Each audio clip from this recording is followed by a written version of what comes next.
Le succès ne frappe pas toujours à la porte avec fracas. Il se glisse souvent dans les moments les plus inattendus. Laissez-moi vous raconter une histoire qui en est la preuve. Avant, si vous êtes nouveau dans la chaîne, n'oubliez pas de vous abonner et activer la cloche de notification pour ne pas manquer nos prochaines vidéos. Lorsque j'ai commencé à collaborer avec mon supérieur, j'ai rapidement remarqué qu'il restait souvent au bureau, bien après le départ des autres. Sans qu'on me le demande, j'ai choisi de rester également, estimant qu'il serait utile d'être présent pour l'assister si nécessaire. Cette initiative, bien que non sollicitée, m'a conduit à l'une des promotions les plus significatives de ma carrière. Un samedi après-midi, un avocat ayant un bureau au même étage que notre entreprise est venu me demander si je connaissais un dactylographe disponible pour un travail urgent à terminer ce jour-là. Je lui ai répondu que tout le personnel était parti assister à un match de football et que moi-même, j'aurais quitté les lieux s'il était arrivé 5 minutes plus tard. Cependant, j'étais ravi de rester pour l'aider,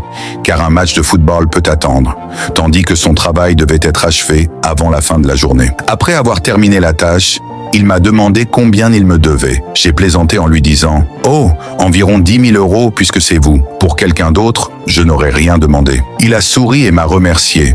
Bien que je n'ai jamais imaginé qu'il me paierait réellement cette somme pour un après-midi de travail, il l'a fait. 6 mois plus tard, alors que cet incident m'était complètement sorti de l'esprit, il m'a recontacté pour connaître le montant de mon salaire. Après lui avoir répondu, il m'a informé qu'il était prêt à me donner les 10 000 € dont j'avais parlé en plaisantant, en me proposant un poste avec une augmentation de salaire équivalente. Ce jour-là, j'avais involontairement appliqué la loi de l'accroissement des rendements en renonçant à mes plans pour un service rendu de manière désintéressée. Ce n'était pas mon devoir de sacrifier mon samedi après-midi, mais c'était un privilège. Un privilège qui, en fin de compte, m'a rapporté 10 000 € en espèces et un poste bien plus important que celui que j'occupais auparavant. Mon ancien collègue avait pour obligation d'être disponible jusqu'à la fin de la journée de travail, mais il considérait comme un privilège de rester à son poste après le départ des autres employés. Ce choix, exercé judicieusement, lui a permis d'accéder à des responsabilités plus importantes et à un salaire annuel nettement supérieur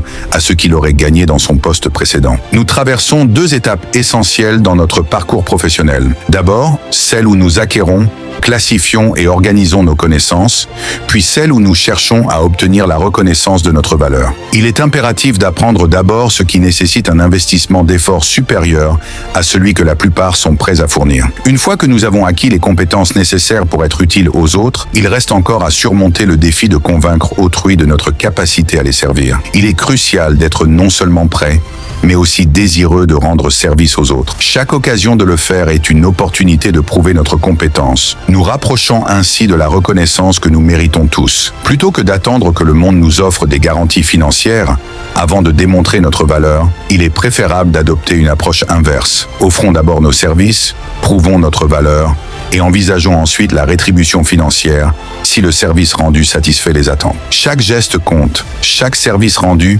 est une nouvelle preuve de votre compétence. Saisissez chaque occasion, car c'est ainsi que se construisent les succès les plus inattendus.